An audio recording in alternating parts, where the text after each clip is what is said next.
গো। হ্যাঁ হ্যাঁ, সাবধানে যাবেন আর পৌঁছে একখানা ফোন করবেন। সোনাই একবার এদিকে আয়। বলো আন্টি।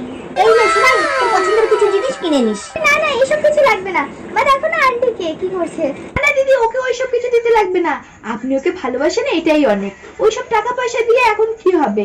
না না, রাখুন রাখুন। মায়ের কথা শুনো না আন্টি, টাকাটা আমার খুব প্রয়োজন, আমাকে দাও আমাকে দাও। আমি না না করলেও আমাকে জোর করে দাও।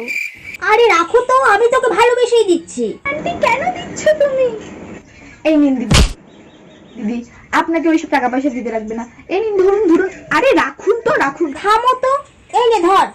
Thank you so much aunty, তোমার মতো আন্টি যাতে বারবার আসে।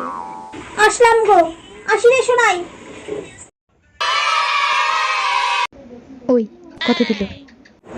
500। কেন? দেখ, টাকাটা আমাকে দিন।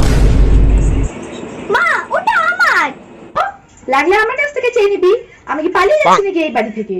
এটা জীবনে বাবা